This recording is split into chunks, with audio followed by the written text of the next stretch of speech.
Olá, começamos mais um programa Minas Turismo Gerais, programa voltado para a valorização do turismo na geração de emprego e renda. E hoje recebemos aqui no canal noticioso esse programa exclusivo para falar sobre o turismo, negócios, empreendimentos, a situação do mercado do turismo em Minas Gerais, no Brasil e no mundo. Hoje é o nosso amigo Martin Van Silus, tá certo? Isso aí. Tá Sobrenome complicado, uma pessoa conhecida, foi gerente de hotel e hoje é uma pessoa voltada para o mercado da hotelaria como consultor. Mas o primeiro ato que nós vamos conversar aqui, o assunto, é triste. Há 10 anos atrás, caiu o avião no Oceano Atlântico. E a irmã do Martin estava lá, o avião da Air France. Martin completou 10 anos desse acidente de avião. E você é o presidente de uma associação das vítimas desse acidente da Air France.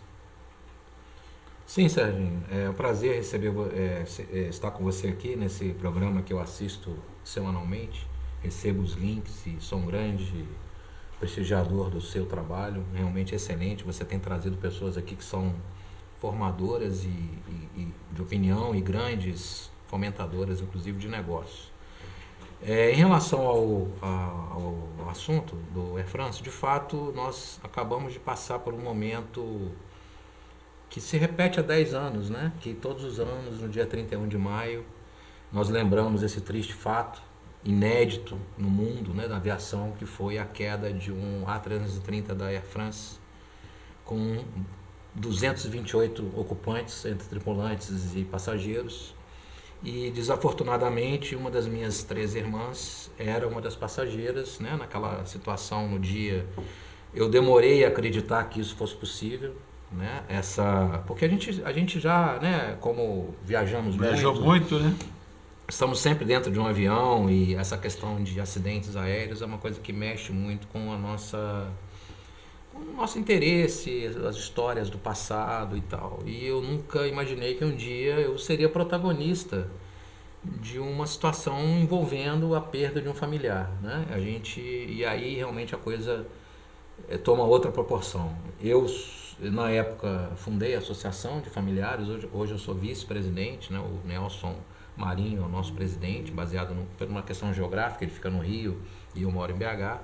E desde o dia praticamente seguinte à tragédia, nós iniciamos um movimento que visava defender os interesses e o esclarecimento tanto do acidente como do apoio às famílias, né? Que a gente aí nesses 10 anos nós vimos de tudo praticamente, desde pessoas que não foram sequer reconhecidas como familiares, até outras pessoas que tiveram problemas de toda a natureza, de atendimento, de serviços, de suporte psicológico, material. Alguns provedores foram perdidos naquele acidente. A minha irmã não era provedora da minha família, ela era solteira, graças a Deus todos nós somos. Mas assim, tivemos uma perda emocional altíssima, uma pessoa com planos de vida, 40 anos, com sonhos, né, como todos nós, e que se perdeu através de um desastre, uma situação inexplicável, né, em 85 anos de aviação comercial entre hemisfério sul, no caso América do Sul e Europa. Cai no oceano. Nunca um avião tinha se precipitado sobre o Oceano Atlântico. Então, isso por si só já merecia e mereceu, da nossa parte, um envolvimento direto. Nós fomos os maiores perdedores, nós perdemos vidas. Então, nós tivemos que correr atrás e buscar, entre todos os meios, usando como muito também a imprensa. Tivemos a imprensa do nosso lado nessa caminhada no âmbito global e conseguimos coisas que foram significativas. Hoje, por exemplo, 10 anos passaram, né, uma década. Hoje, o que vocês já, vamos dizer, desses 10 anos, como é que está a situação? Vocês ainda vão à Air France, vão nas entidades do mundo que trabalham nessa área? O que os familiares desse desastre aéreo fazem até hoje, no dia a dia, vamos dizer assim, para tentar ainda minimizar um pouco essa dor, descobrir, né, os motivos. Uns falam que pegou uma área super gelada, com gelo, etc. Olha, Sérgio, no âmbito técnico, o esclarecimento do que aconteceu... Só um pouquinho. Esse celular só está vibrando.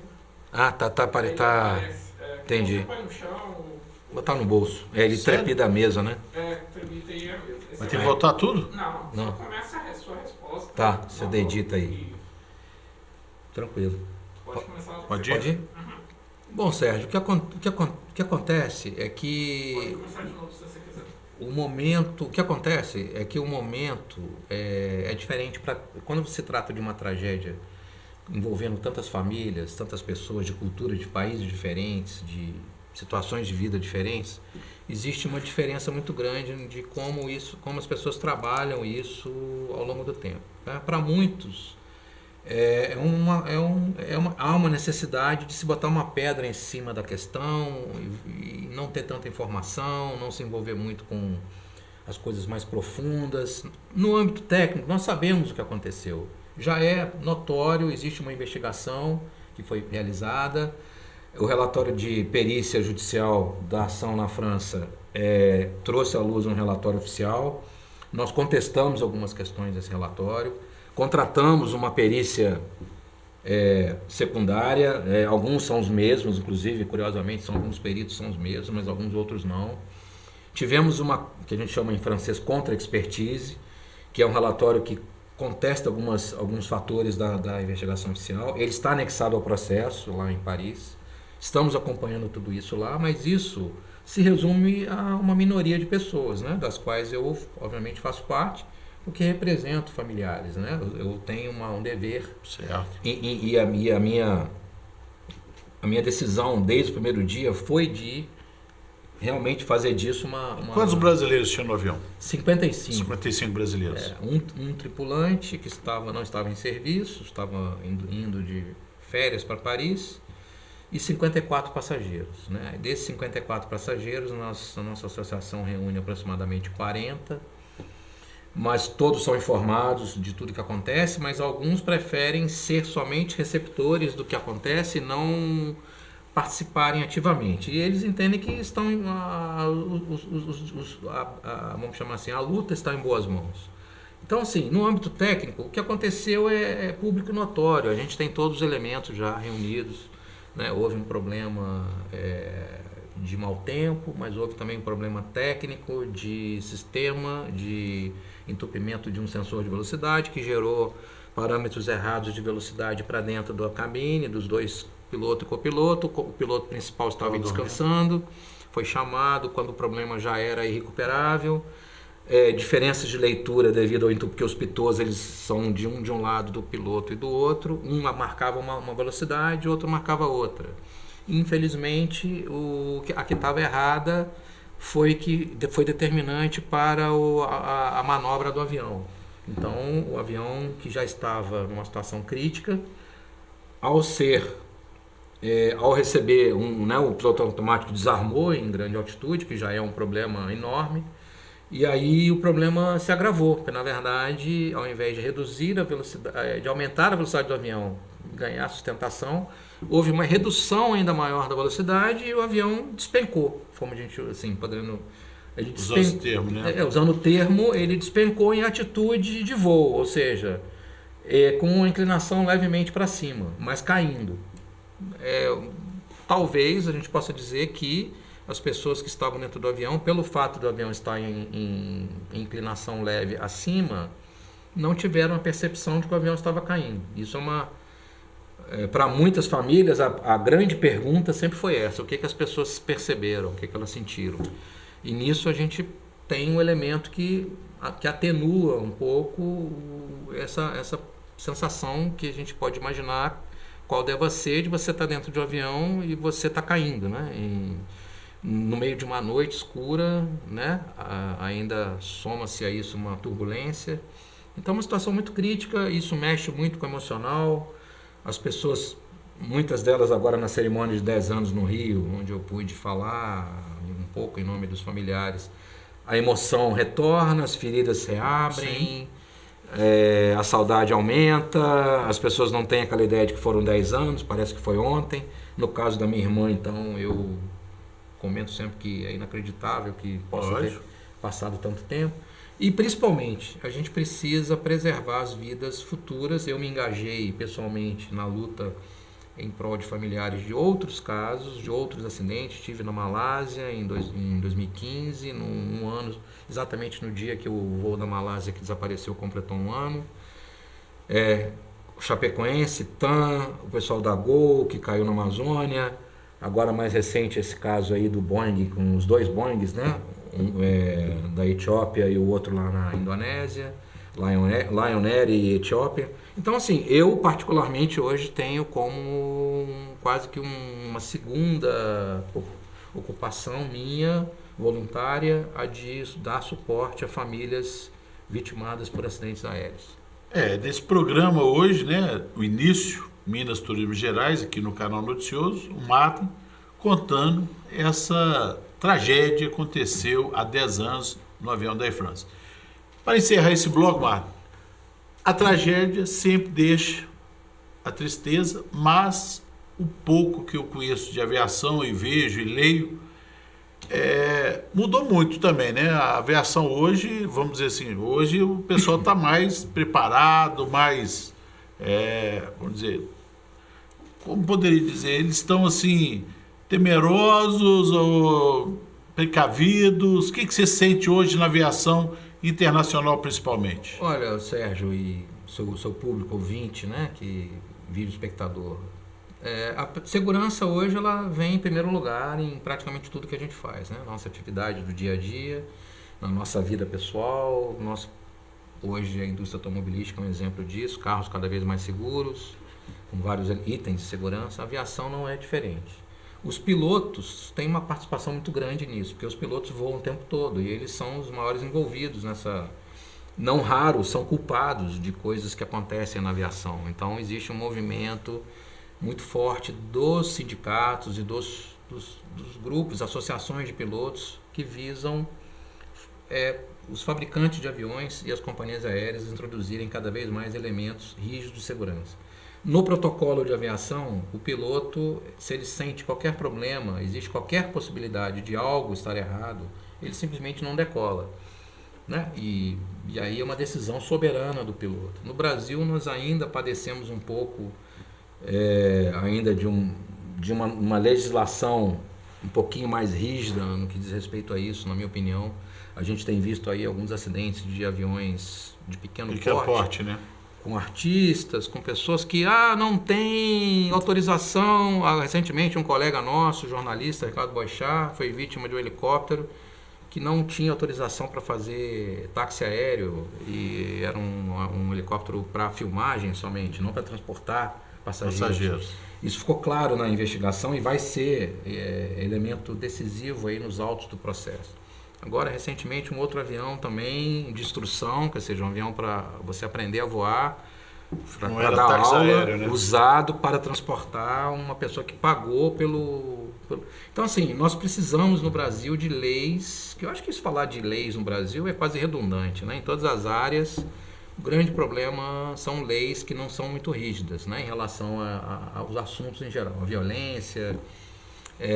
e na aviação não é diferente, a gente precisa realmente apertar um pouco. Em outros países, Estados Unidos, etc., não é assim, né? Se você tem uma empresa que infringe uma norma desse tipo, ela simplesmente é responsabilizada, é punida, é fiscalizada, né? Tivemos um caso aqui no Brasil de um avião, um político que morreu num avião, que a caixa preta, imagine só, a caixa preta estava desligada, né? Estava desativada, né? Segundo a investigação.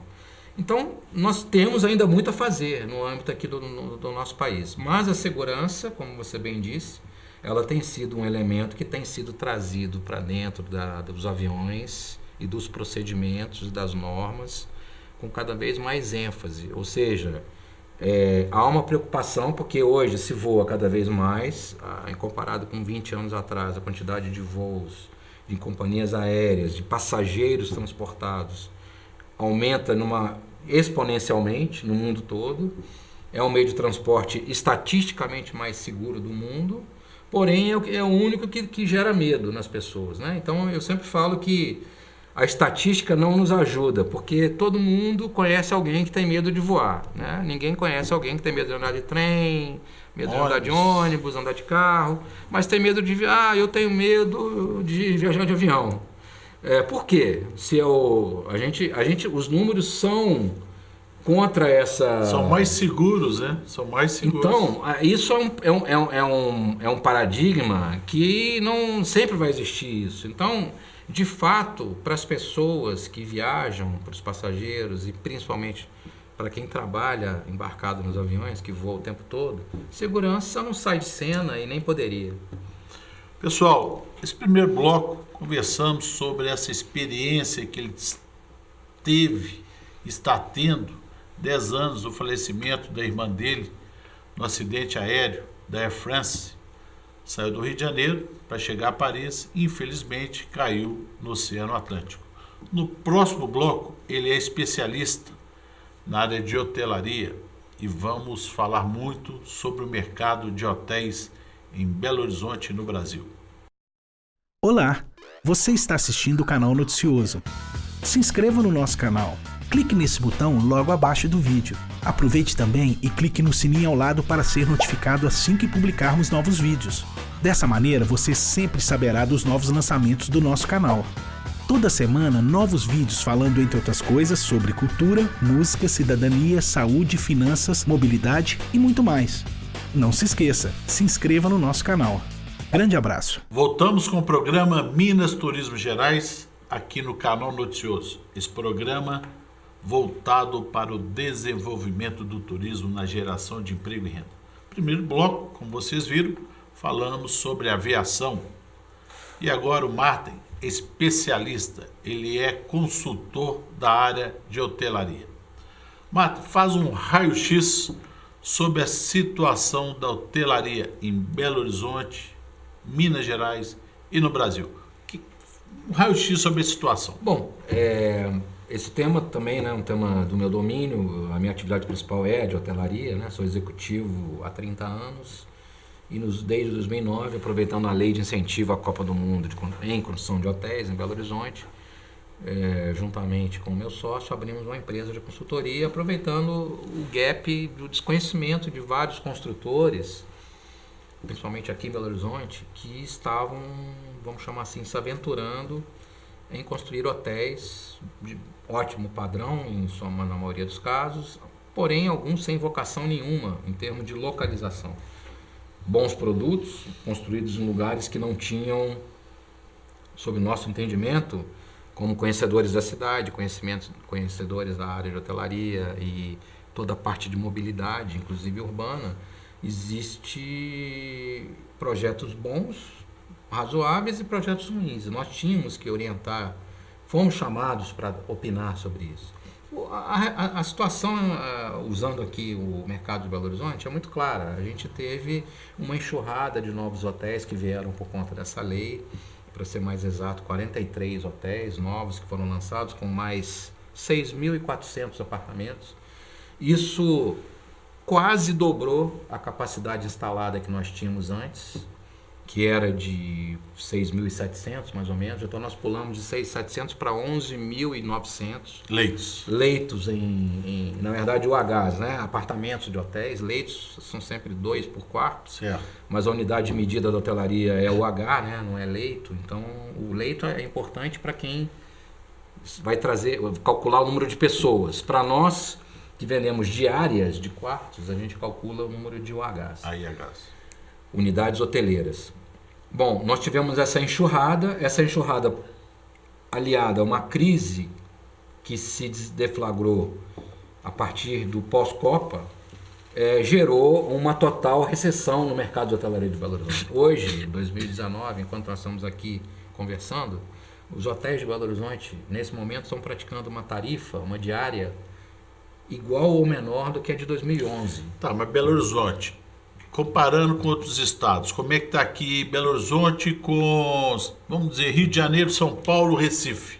Bom, Recife eu tive, coincidentemente, semana passada, vive uma crise também para o hoteleiro recifense sem precedentes, né?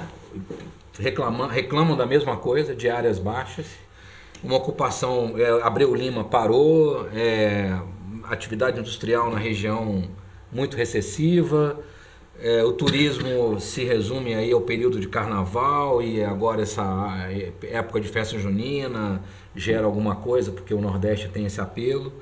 São Paulo é um outro mundo, uma outra realidade. Eu militei, atuei como executivo em São Paulo, posso dizer, inclusive cheguei lá num período que era posterior a uma crise de super oferta, e num período de 1 ano, eu fiquei 3 anos em São Paulo. No primeiro ano nós recuperamos todo a performance de hotelaria. São Paulo se retroalimenta de negócio, tudo é centralizado em São Paulo, as coisas simplesmente acontecem em São Paulo. Não vamos esquecer São Paulo, Rio de Janeiro. Rio de Janeiro viveu um momento mágico ao poder sediar uma Copa do Mundo, uma Olimpíada, né? Começou com o PAN em 2007, depois foi eleita cidade 14 e 16. Com isso houve uma euforia. Aquele boom de eventos, né? Governos imorais que o Rio de Janeiro teve sucessivos, aliados a momentos oportunos para se construir novos hotéis e nos locais onde o Rio de Janeiro tinha uma peculiaridade que não tinha muito local para se construir hotel, então a Barra da Tijuca se transformou quase que numa cidade paralela, né? Então você tem um mundo paralelo ali, você tem Rio de Janeiro... Copacabana, Ipanema, um lado, depois Barra da Tijuca. Existe Rio de Janeiro com barra e sem barra, né? A gente eu dei uma palestra uma vez no Rio para uma imobiliária que estava lançando apartamentos hoteleiros, e aí eu fiz uma apresentação. Rio de Janeiro ficará assim, com a barra incluída ou sem a barra, Zona Sul, etc. Centro, Zona Sul. E aí os números, obviamente, por esses mesmos motivos, crise, falta do legado, pós-Copa do Mundo, pós-Olimpíada, gestão pública que dispensa comentários, porque todo mundo sabe o que aconteceu, o que acontece no Rio, a crise econômica, problema com petróleo, pré-sal e envolvimento disso, sede de empresas saindo do Rio, mudando para São Paulo, as farmas todas saíram, quase todas, as petrolíferas todas também, muitas mudaram, a ESSO foi para Curitiba, a Shell foi para São Paulo, enfim, todos esses problemas de geração de negócio, Rio Centro lá num momento também difícil, gestão, equipamento, o Rio entrou num colapso, né, podemos dizer. Tem se recuperado, tive agora esse final de semana no Rio também, e posso dizer que a Zona Sul, por exemplo, lá os hotéis da Zona Sul, eles estão performando. O Rio é a capital do Brasil para o resto do mundo, né? Quando você fala de... Porta de entrada. Quando você fala de Rio entrada. de Janeiro, em qualquer lugar do mundo, é sinônimo de Brasil e é o que é conhecido. São Paulo é onde se gasta, ganha o dinheiro, e o Rio de Janeiro é onde o turista vem gastar o dinheiro, né? Os empresários estrangeiros trabalham em São Paulo e se divertem no Rio. Então, o Brasil tem essa bipolarização Rio-São Paulo. O resto é perfumaria, né? O resto entra aí dividindo um bolo de vários destinos. Temos Foz do Iguaçu, que é um destino conhecido, Manaus, Brasília, Salvador, né, com apelo interessante. E depois você tem aí alguns players, né, Belo Horizonte. E nossa capital mineira, vamos lá, até cruzar os braços aqui. E a perspectiva para a capital mineira, essa cidade de 2.500.000 habitantes. Tantos hotéis começaram, estão aí os esqueletos. Você como consultor, olha aqui, estou cruzando os braços, quero saber como sair disso. Pois é, Sérgio, a bucha é grande, porque os hotéis estão aí, os gestores, as redes, os hotéis independentes estão fazendo o que podem, estão tirando água de pedra, como a gente costuma dizer aí na gíria, né? no popular. Já fizeram tudo que era possível, redução de quadro, redimensionamento de capacidade do hotel, fechando alguns andares, momentos de crise, enfim, fazendo aquela ginástica que só o brasileiro sabe fazer, né? Em alguns casos aí negociando com o fornecedor, dividindo parcelamento, fazendo refis, né, uma realidade. Muitos aqui que vão ouvir isso sabem que existe refis aí de tributos que foram feitos para vários hotéis em Belo Horizonte. Isso não deixa de ser uma bola de neve, porque uma coisa vai se acumulando. Mas as pessoas estão aí no mercado, é um Vietnã que virou a hotelaria em Belo Horizonte, e quem está nessa briga, na guerra, tem que lutar, não tem outro recurso, se entregar jamais. Então, assim, as pessoas estão realmente fazendo o que podem. Existe uma tentativa, através das entidades de turismo, de sensibilização do prefeito, do próprio governo estadual, que para nosso desagrado veio aí e acabou, não temos mais a Secretaria de Turismo, né? A Setur foi extinta. Na verdade, ela foi unida com... Fusão da cultura. Houve uma fusão com a cultura, mas se você vê as pessoas que fazem parte dessa secretaria, você não vê o turismo efetivamente apresentado. Você vê a cultura, você vê... Enfim, os nomes que estão lá são nomes ligados à cultura. A cultura é um pilar fundamental em qualquer sociedade, né? Mas nós paramos, o turismo parou no estado. No estado de Minas Gerais, eu ando todas as regiões, Triângulo Mineiro, Zona da Mata, Vale do Aço, Norte de Minas, Sul de Minas, que eu vou praticamente todos os meses, em todos os circuitos mineiros e turísticos. Você vê que o empresário, todos estão jogados à própria sorte. Não há um plano, não há um fomento, não há investimento previsto para o setor de turismo. Vou te apertar aqui agora então, Marta. Você chegaria ao governador Zema, pegaria sua caneta e o papel aí, chegaria para ele e falaria assim: governador, tem 5 tópicos aqui para o senhor investir rapidamente no turismo para incrementar. O que você falaria a ele? Bom, a primeira coisa que eu falaria... Vai chegar a ele isso aí. Então, a gente precisa resolver o problema dos polos regionais. As nossas rodovias estão em petição de miséria.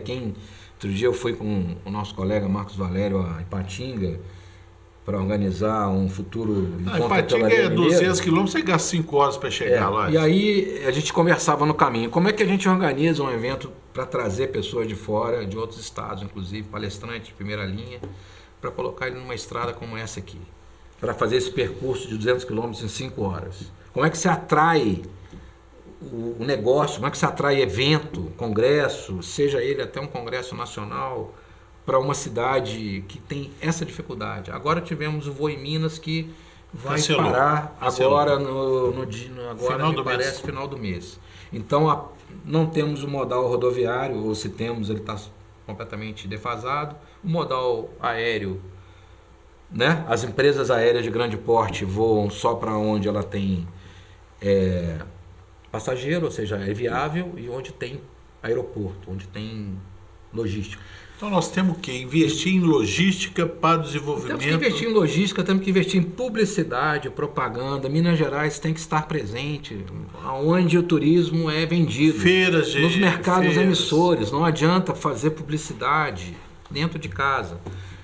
E hoje a ferramenta online é fundamental. Você não precisa nem fazer um stand de 200 metros quadrados numa feira. Não é isso que nós estamos falando.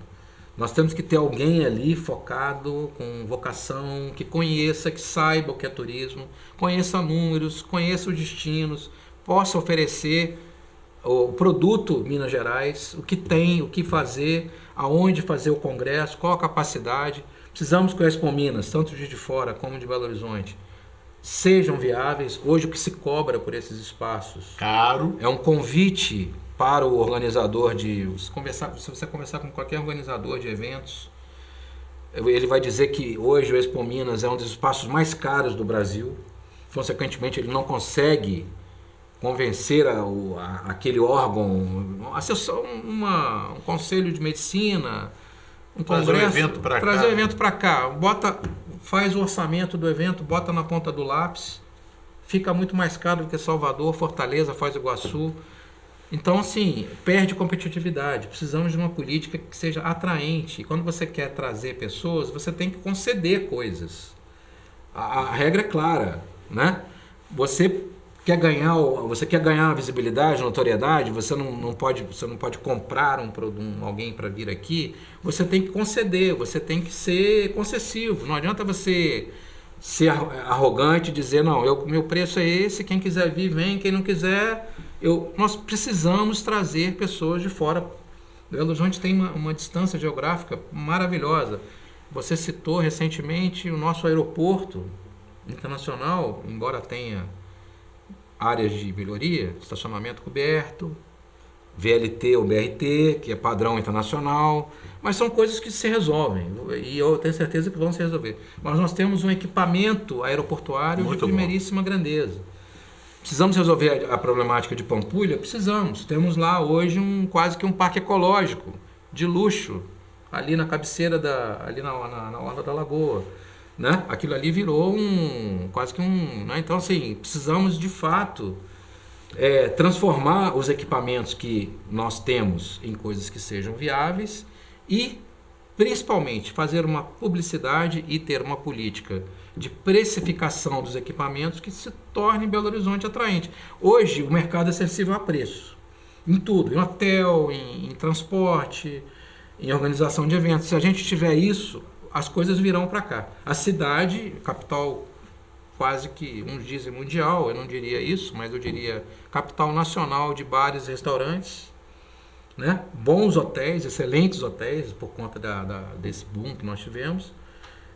Temos uma cidade, clima ótimo, né? Boas referências, a mobilidade de Belo Horizonte, muito embora tenha piorado, ela ainda é boa se você comparar com outras cidades, em termos de trânsito, deslocamento, distâncias, tudo dentro de uma razoabilidade. Precisamos agora transformar isso tudo num produto, botar na prateleira e promover um preço que seja compatível com a concorrência que a gente tem de outros destinos. Ô Martin, nós temos tanto assunto para discutir, para analisar aqui no nosso programa Minas Turismo Gerais. Eu sei do seu conhecimento, mas você vai em breve voltar aqui para a gente falar muito sobre o turismo. Nós falamos hoje sobre o acidente da Air France e falamos sobre essas perspectivas para o turismo. Deixamos aqui sua palavra final para o encerramento dessa brilhante entrevista que você deu ao Canal Noticioso. Muito obrigado, Sérgio, pelo prestígio, por ter me convidado. Estarei sempre à sua disposição, do seu público, do qual eu faço parte, né? Me alegro de assistir semanalmente todos os programas. E com toda certeza temos uma luta hercúlea pela frente aqui no nosso turismo, na defesa dos interesses aqui de Minas Gerais. Nos colocamos sempre como parceiros e aliados da gestão pública, dos empresários, dos hotéis, de todo mundo que está nesse bolo aí e que precisa gerar emprego e renda, né? Eu não falei muito de números aqui, eu sou um especialista em números, porque eu acho que número é o que reflete tudo que nós falamos.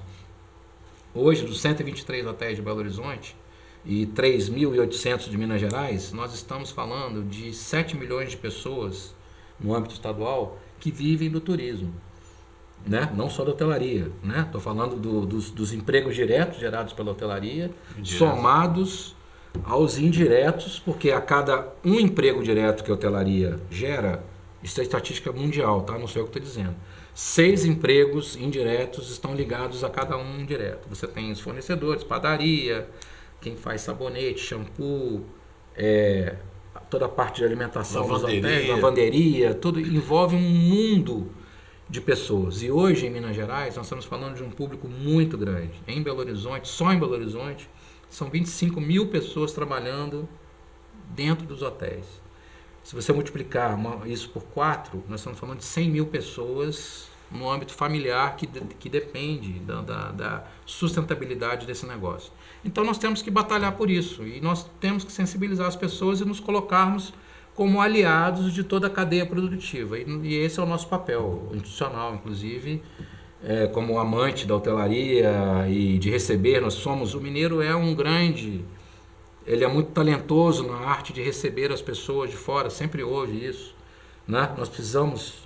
Não podemos deixar isso morrer em Minas Gerais. Nós temos que transformar os negócios num círculo virtuoso. A gente agradece essa grande entrevista do nosso amigo consultor de hotelaria, do turismo, Martin van Sluis. Isso aí. Complicado o nome dele, mas competente no que faz. O programa voltará na próxima semana. Um abraço. Olá, você está assistindo o canal Noticioso. Se inscreva no nosso canal. Clique nesse botão logo abaixo do vídeo. Aproveite também e clique no sininho ao lado para ser notificado assim que publicarmos novos vídeos. Dessa maneira, você sempre saberá dos novos lançamentos do nosso canal. Toda semana, novos vídeos falando, entre outras coisas, sobre cultura, música, cidadania, saúde, finanças, mobilidade e muito mais. Não se esqueça, se inscreva no nosso canal. Grande abraço!